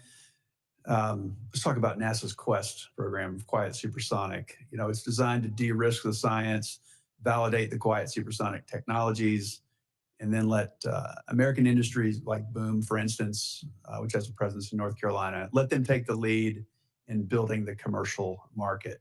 So as administrator, how will you ensure that NASA stays focused on enabling that new industry and avoids creating unintentional regulatory or technical barriers for the next generation supersonic flight? Well, Senator, this is certainly a subject that I'm pretty passionate about. I do think it's NASA's job. I believe it's funded by taxpayers to explore the near impossible in air and space. And when they arrive at a major development and that capability is mature enough to hand it off to industry where competition can drive innovation and bring down costs. X-59 is an interesting example. There is some overlap with what Boom's doing. I think actually Boom is an extraordinary company. I'd love to see a lot more American companies trying to break the status quo and take on big, bold projects like that. I think NASA just needs a lot more X-planes, honestly. That was a really exciting one that we all had an opportunity to watch rather recently alongside the recent performance from Boom. But I'd love to see us have multiple programs that are exploring radical designs in airframe and propulsion. And when they do have those breakthroughs, not dissimilar to the 1970s, 1980s, when NASA was experimenting with fly-by-wire and thrust vectoring capabilities that have made their way in commercial aircraft as well as military aircraft like the F-22. You think there's a problem with Quest eventually competing against Boom? Do you think that's a potential problem? No, No, I would certainly hope. I'd say the whole industry, not just Boom in particular. I'd certainly hope not, Senator. I actually don't think NASA's at its best when it's doing what industry is doing, because at that point, talent would naturally probably gravitate to industry where they get the advantage of, who knows, appreciating stock options and such. I think NASA should constantly be recalibrating to work on that near impossible, what no one else is doing, which is going to attract that kind of exciting technology. That's going to attract that kind of talent to work on that exciting technology. When they figure it out, they hand it off to industry and they recalibrate to the next big, bold endeavor. I think that serves the talent, workforce, and the mission of NASA very well. Thank you. In your testimony earlier, you were clear that the United States is in the middle of a second space race. The great rival that you mentioned spent more than a decade establishing a space Silk Road, offering collaboration on satellite, space launch, space infrastructure development to more countries across the Middle East, North Africa. So how does this sort of space diplomacy from an adversary affect our prospects for continuing dominance in space? And what's your vision for space diplomacy of ours? Well, Senator, I think there's a couple parts to that. So first, NASA has always been referred to, as a soft power. There's lots of diplomatic implications to their mission. A lot of our greatest endeavors are worked on with our allies across Europe, the Middle East, Canada, for example. I think what's concerning now is that some of these countries have more than one choice. So for the longest time period, America owned the ultimate high ground of space, and that attracted the interest of many nations to want to collaborate and partner with us. The Chinese do have their own space station now. They went from a single technaut in orbit approximately 20 years ago to having a space station where they're launching at an extraordinary cadence. So I think this is why there needs to be urgency to take a close look at NASA, what's going right, and do a lot more of that, and the things that are going wrong to clear those obstacles and paths so we can get back to doing, world-changing missions again. Yeah, sounds great. Thanks again for your time. Chairman. Thank you. Senator Lujan. Mr. Chairman, thank you so very much for that and for calling this hearing. Mr. Isaacson, welcome back to the Commerce Committee. I guess I'll just start out by simply asking, Mr. Isaacman, you believe in science? Of course, Senator. You support science? I do, Senator. You've conducted a lot of science experiments throughout not just your youth, but through your career, correct, sir? Yes, sir. I appreciate that. Now, a few of my colleagues have raised the concern about the nearly 50% cut to NASA's Science Mission Directorate, a directorate that is explicitly foundational to NASA's 1958 Congressional Charter. I think by the very nature of the number of questions that you're receiving today from colleagues about NASA, it shows the broad support for the science mission at NASA as well. Congress has already made clear that we rejected these cuts and will continue to fund the scientific missions that uphold NASA's statutory purpose. My question, yes or no, is do you agree that NASA has a statutory obligation under its founding charter to conduct and support Earth and space science for the benefit of the nation? Yes, sir. I appreciate that. Now, this is going great, Mr. Isaacson. Many of NASA's science programs are not commodities. You cannot run a value-added calculation on dual-use information that supports both science discovery and national security. Now, for example, these missions provide indispensable space weather data. We were chatting about that before. I appreciate my colleague reminding us all across America when we pull out our devices or we're depending on the simple services that we interact with every day, that we're touching some of this and we depend on it. Like your friend, Mr. Musk, I would say some of the commercial actors, they depend on after solar activity has repeatedly disrupted their constellations as well. Now, NASA, Earth science assets also ensure GPS integrity, track environmental changes, everything you just described. U.S. military readiness, critically important, national security, the importance of the science directorate. So let me ask you directly, yes or no, will you execute the funds appropriated by Congress for NASA's critical science missions exactly as Congress has directed? Yes, sir. We will maximize the scientific value of every dollar that Congress affords the agency. I appreciate that very much.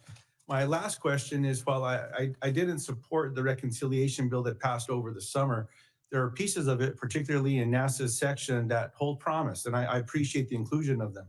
For example, the NASA section funds a Mars telecommunications orbiter, specifically one that was proposed independently when NASA solicited its commercial industry for Mars sample return mission architecture from space. I see you nodding. You're very familiar with this, I imagine. Reasonably familiar, Senator. The orbiter would not only support future exploration missions, but most importantly, it would help support the critical comms relay needed for existing and future science missions like the Mars sample return.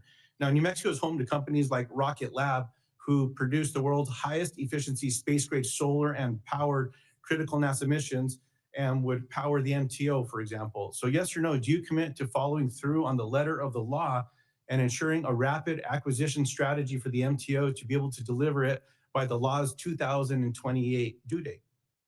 Senator, my commitment to you and all the other members is always to follow the law. As a space enthusiast, I am super excited about any activities that open up further science and discovery on Mars. Appreciate that very much. Thank you, Mr. Chairman.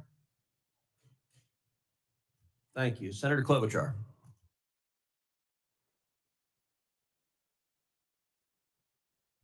Thank you very much, Mr. Chairman. And I'm going to start out with a kind of interesting question about agriculture data. Mr. Isaacman, I don't think many people understand that NASA's satellite data is hugely valuable for farmers.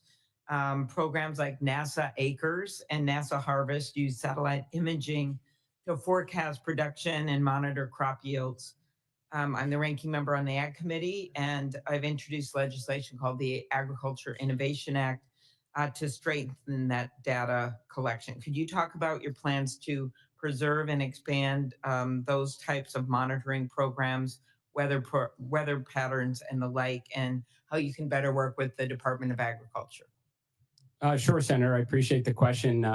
As I mentioned with Senator Moran before, at the present time, we at least inhabit only a single planet, and it's probably important for us to continue to study it to the greatest extent possible. NASA's had a long-running program with Intelsat. I fully support that we should be gathering data that is especially contribute to hardships here on Earth. I mean, obviously there's great agriculture opportunities, but these can be impacted by droughts and wildfires and flooding, and grateful that NASA has the capability to gather some of this data in real time. I don't see that going away ever.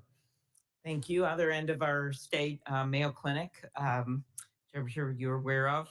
They've been involved in space medicine since 1960, when research related to the force of gravity during acceleration influenced the position of seats for the Mercury spaceflight program. And most recently, they've identified some important research project in the field of aging, regenerative medicine that can be conducted in space. How will you continue to support NASA and institutions like Mayo's efforts to advance science that helps here on Earth? Senator, I couldn't agree with this area of study more. We are actually quickly reaching a point where it's no longer a technological limitation for deep space type missions, but human physiology and psychology. So in that respect, I obviously fully support all the studies that can be done so that when the day comes that we actually send NASA astronauts to Mars, that they can come home healthy enough to tell us about it. This is probably the single greatest accomplishment we've had on the International Space Station over the last quarter of a century, is keeping humans alive in an environment that is quite challenging. Mm-hmm. And then just on the research side, a lot of academic institutions like the University of Minnesota rely on publicly funded data from NASA's missions. And as NASA continues to partner with private firms, the commercial data is not as easily accessible to researchers. And I think it's a balance. Obviously, the partnering with private has brought with it some success, but then you want to have the public institutions be able to access that data for the public portion of this, which has helped us. I'm not going to go through all the inventions and things that have come out of this type of space mission. So what steps will you take to ensure that data from NASA missions continues to remain available for researchers across the country? Senator, I fully support it. And I think this actually goes to some of the questions from Senator Markey before. I absolutely think that NASA should be making available all of its data, especially its Earth observation data, freely to academia, so they can draw their own conclusions from it. I don't think it's the most helpful every 4 or 8 years when administrations change that certain scientific positions become overly political. I think that we should be making that data available to academic institutions and let their scientists and research draw their own conclusions. Thank you very much. Mr. Haynes, congratulations on your nomination. We have a lot of manufacturers in my state, a lot of them high-end robotics manufacturers. We do a huge amount of trade, not just in the ag area where we're 4th in the country for ag exports, but throughout our industries. And could you talk about data that the Department of Industry Analysis can provide Congress and the public, transparency data with the price impacts of things? We're obviously concerned about tariffs. Thank you, Senator. I would say a few things. We usually provide data as it compares to bilateral trade flows and sectoral competitiveness.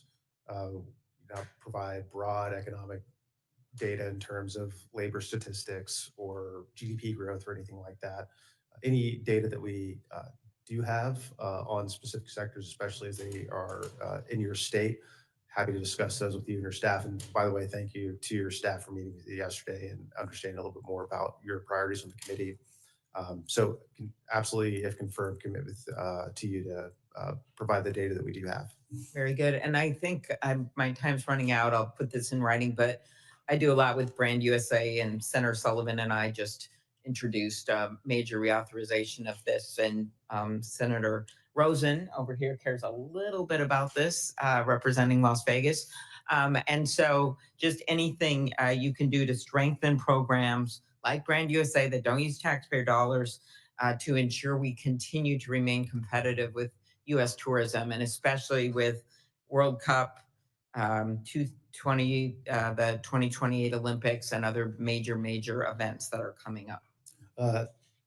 Yes, ma'am, Senator, you absolutely have my commitment to do that. I have met with Fred Dixon and Brand USA multiple times. The secretary's met with them multiple times, and we look forward to working with them in a collaborative effort to make sure that travel and tourism remains competitive. Okay, thank you. Thank you. Senator Young. Well, thank you, Chair.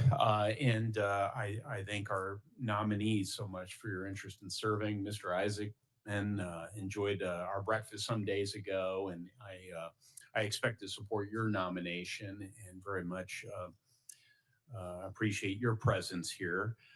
Mr. Haynes, congratulations. The global economy is increasingly driven by cross-border data flows, digital services, and online platforms.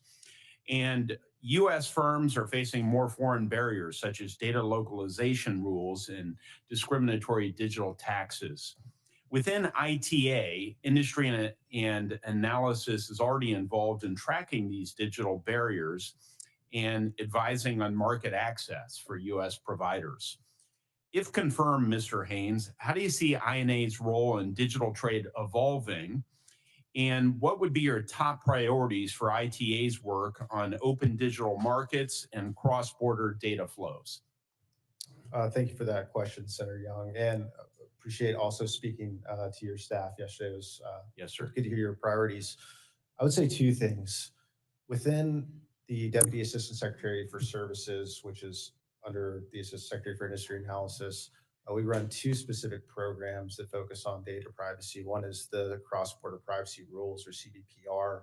It's a voluntary certification where U.S. companies can opt into essentially adhering to robust data protections. We then request that various countries recognize those rules and adhere to those standards. As we've been going through the agreements on reciprocal tariffs or any of the bilateral trade agreements, we've been making sure that CBPR is front and center in terms of the standard that we want to hold our bilateral trading partners to in the digital space. The second program and its sister programs would be the US-EU Data Privacy Framework. We've also started a program with the UK and the Swiss. I think it provides a very firm foundation in terms of allowing free flow of personal data from Europe to the United States. I think those are two good foundations that we could expand upon, especially as we're getting into the US-EU trade agreements, as you know, Secretary Lutnick is heavily involved in, and we'll be supporting him in his efforts, knowing that that's going to be a cornerstone of the agreement. Thank you, Mr. Haynes. Mr. Haynes, on another matter, China's predatory practices in sectors like steel, critical minerals, and advanced manufacturing have continuously put sustained pressure on U.S. companies. Inside ITA, industry and analysis brings together industry engagement and trade policy analysis. So it sees both what companies are experiencing and how the rules of the system are working in practice. If confirmed, Mr. Haynes, what are a few concrete things you would build or change inside INA to sharpen ITA's China work? For example, specific analytic products, priority sectors, or support for trade agreement enforcement? Thank you, Senator. The most current concrete example I can provide you, again, is our current work on mapping critical mineral supply chains. I mean, this is the main trade issue in the U.S.-China trading relationship, and one that the President and Secretary Lutnick are laser focused on solving. Currently, we are providing mapping information for all 54 minerals. We're really focusing on the processing and refining side of the equation, given that in that sense, China dominates the supply chains there. And we're going to continue to work with the White House-led investment committee to ensure that we not only understand those supply chains, but are able to secure them and thus secure a number of different sectors that are downstream that require these critical components. So if confirmed, that would be one of my main focuses, is to continue that work and help to secure those supply chains. Well, since your point of emphasis is on critical minerals, maybe you could speak to this. I've advocated for a number of years running that our country develop a national economic security strategy. This would be an analog to our national defense strategy. It's a subset of an economic security strategy would be a strategy for critical mineral resilience and sourcing on an ongoing basis. Might INA play a role in development of a written strategy subject to scrutiny, but ultimately some measure of consensus around what the policy is, so that we could develop a policy that would endure beyond this administration, just as we do through a national defense strategy? Yes, sir, Senator. I would imagine that any strategy like that would probably be White House-led, like a national security strategy, national defense strategy. And if something like that were to come into existence, I would imagine that we would absolutely be asked to provide support in developing that. And if it does come to fruition, and I'm confirmed, would be delighted to do so. Well, great. Well, I hope we'll have an opportunity to work together on that broader matter, which I agree would have to come from the White House. I know they're listening, so I thought I'd bring it up. But I expect that I will be supporting your nomination, and thank you for answering my questions. Chairman? Senator Rosen. Well, thank you, Mr. Chairman, and thank you to the witnesses here for taking us to space and a little bit more, we'll say Nevada specific, because we have a proud graduate of University of Nevada, Rena here, who knows lots about critical minerals in our state and tourism in our state. And I fully support working on a national strategy, because Nevada, of course, has some of the largest critical mineral deposits in the country. And so we are very mineral rich, as you know, and thank you for being here. But I'm going to focus a little bit on tourism. I'm going to bring us down to earth and ask about my travel and tourism work and some of the bills that we've had. Because in 2023, I had a bipartisan bill, the Omnibus Travel and Tourism Act, was signed into law. And that bill created a position of Assistant Secretary of Travel and Tourism at the Department of Commerce. The new position is the first tourism dedicated assistant secretary in the United States, and among other matters, is responsible for setting annual visitation goals, creating whole of government strategies to ensure that visitation goals are met, establishing interagency coordinations to support U.S. tourism, which I would argue is in the top economic driver of every state in our great nation. This new office will also play an essential role to reducing barriers to travel and leveraging new technologies to make travel safer and more efficient. However, despite the critical importance of this role, especially as the tourism industry continues to face significant challenges amid global uncertainty, the position remains vacant. Moreover, there's currently no Deputy Assistant Secretary for Travel and Tourism in place either. As a result, the National Travel and Tourism Office is led today by an acting Deputy Assistant Secretary, further underscoring the leadership gap in the space. And so it all means that tourism remains a sub-office, although critical to our national economy, remains a sub-office overseen by the Assistant Secretary for Industry and Analysis, position for which you are nominated, rather than by a new Assistant Secretary dedicated solely to focusing on the ecosystem. And it is an ecosystem. It's weather, it's infrastructure, it's workforce, it's broadband. We could go on, but someone who really focuses on this strategy for our economic growth. So Mr. Haynes, fully implementing the Omnibus Travel and Tourism Act, filling these key leadership roles are essential to strengthening our travel and tourism sector, our business sector. So can you speak to the importance of prioritizing travel and tourism, substantial benefits the tourism industry provides, the economic impact tourism business travel provides, and how will you support that if confirmed, and until such time we get an Assistant Secretary for Travel and Tourism? Thank you, Senator Rosen. I knew I could expect a good, robust travel and tourism question from you in the great state of Nevada. Lived in Nevada long, so you know how to even say Nevada. Thank you. Yes, ma'am. So a lot to unpack there. Well, first, you'll be happy to know that our Deputy Assistant Secretary for Travel and Tourism is going to start in January. Rob O'Leary, he's going to be absolutely excellent. We're excited to have him, and he will be spearheading a lot of the important work that you just highlighted. Bring him to our office to meet our team, please. Yes, ma'am. I would love to have the same invitation as well, if possible. Yes, absolutely. I would say three things that I would be focused on to boost travel and tourism. Number one would be to modernize the Survey for International Air Travelers program, which is housed within NTTO. It's currently done by hand.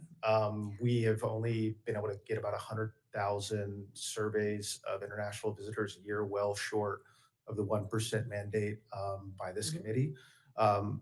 We just put out a competitive bid a few months ago to digitize and automate that, hopefully getting more robust insights into travel and tourism trends and be able to capture a larger data set. And through that, be able to come up with better strategies at a more granular level to attract visitors. The second piece would be we're rolling out a new tool this month, hopefully, and if confirmed, I would love to come talk to you about that. And it is going to be a 50-state travel and tourism competitiveness matrix, to where we currently understand where the United States fits in terms of global travel and tourism competitiveness. This would be able to say, state of Nevada hypothetically ranks number 9 in attractiveness because they love the gaming, the food, the entertainment. But international visitors thought the weather was bad, the infrastructure, just you name it, and be able to come up with concrete recommendations for every 50 state of how to increase the competitiveness as a travel and tourism destination. This is a program that we're very excited about, would like to roll out far and I wide. would look forward to collaborating with you on that because ma'am. we've been doing a lot of work on it over the last 6 or 7 years, and I have some significant input that might be helpful to you. And I welcome you coming, working with our team to make it as robust as possible, because there's a lot of pieces and parts that go into making places attractive. A lot of it's infrastructure. And so there's a lot to talk about there. So I appreciate that. Yes, ma'am, Senator Rosen. And on the assistant secretary piece, obviously, only the president can nominate someone. I will say with the, let's say, bureaucratic minutia, the authorization is well recognized. I know that Secretary Levick puts a high value on that. Still would need an appropriation to build it out. I think it's going to be about $3.5 million. We have appropriated the money in prior budgets. We're currently our NTTO budget is about $7 million. $6 million of that is SIAT, and at least within the $56 million contract or budget within INA. I don't want to say there's no money in the banana stand, but I think we'd be looking to a specific appropriation from CJS to build that out. Thank you. I see my time is up. I see Senator Capito there. Thank you. Mr. Isaacman, I'll submit my questions on microgravity and other things in all great space for the record. Thank you. Thank you.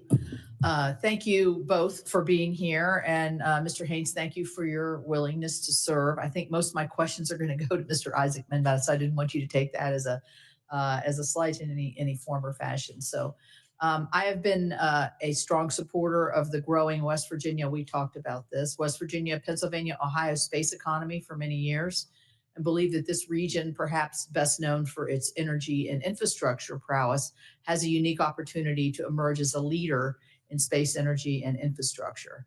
So, Mr. Isaacman, as someone who's built successful businesses in Pennsylvania, what role do you see for states like Pennsylvania, West Virginia, and Ohio working regionally that can share the space and technology attributes that are not in Texas, Alabama, Florida, California? I'm glad Senator Cruz is not here, in shaping the future of America's space ambitions.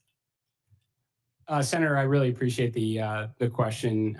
Certainly, as a resident of Pennsylvania, I'd love nothing more than to see more of our students who graduate go in fields that are relevant to aerospace. But I've said many times, I mean, in order to deliver on NASA's world-changing mission, it's going to require contributions from the best and brightest around the nation. So all those states you mentioned before are certainly incredibly important. They have centers that are located in them that contribute greatly to NASA's mission.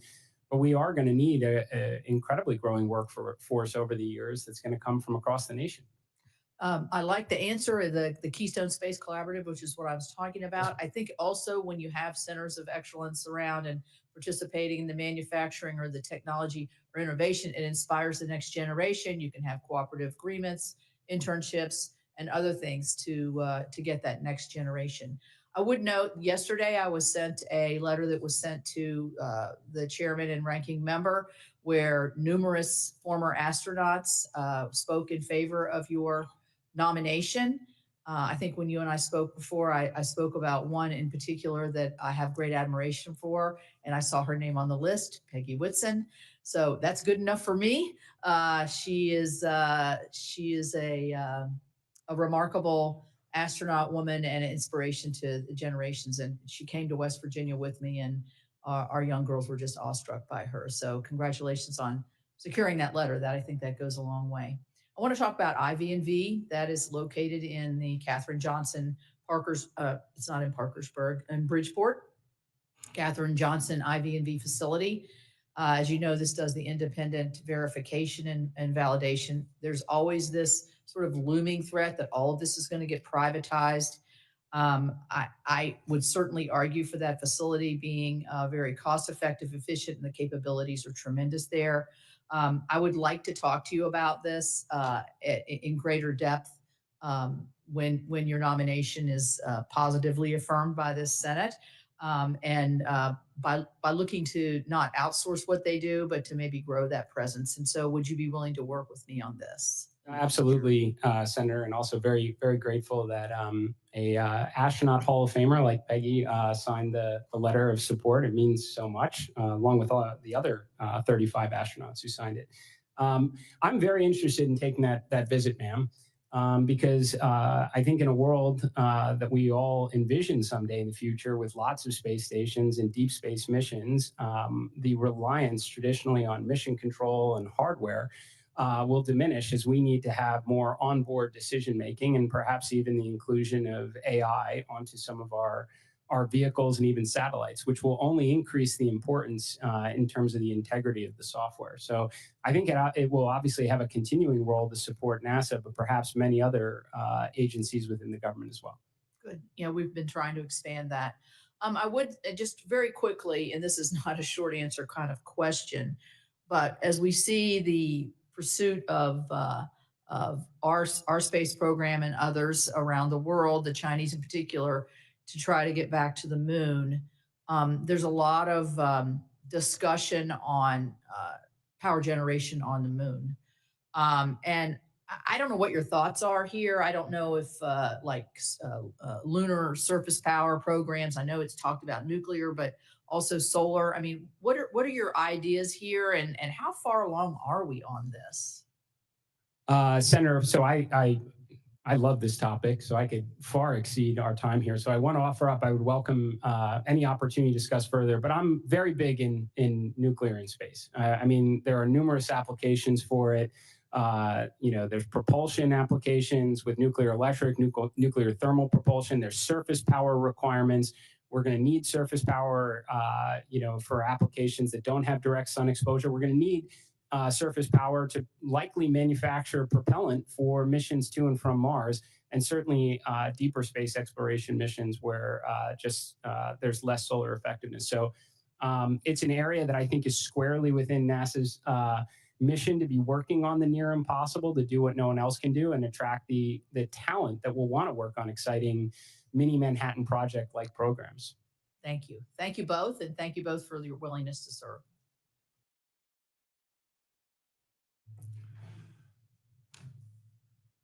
Thank you, Senator Capito.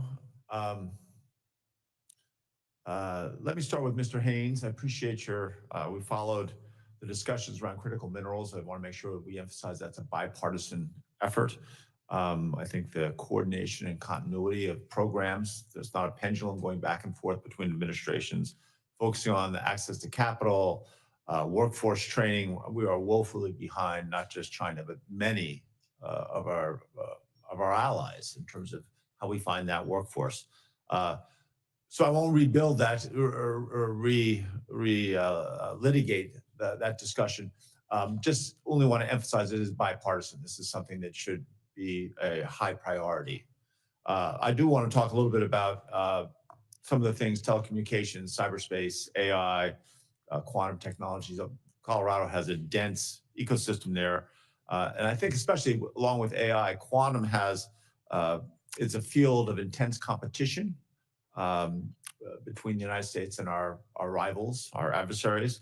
So as our capabilities mature in quantum sensing, quantum communication, computing, obviously, how can we ensure, how can you help ensure that our quantum technologies are only exported to trusted markets? Thank you for that, Senator question. Or sorry, thank you for the question, Senator.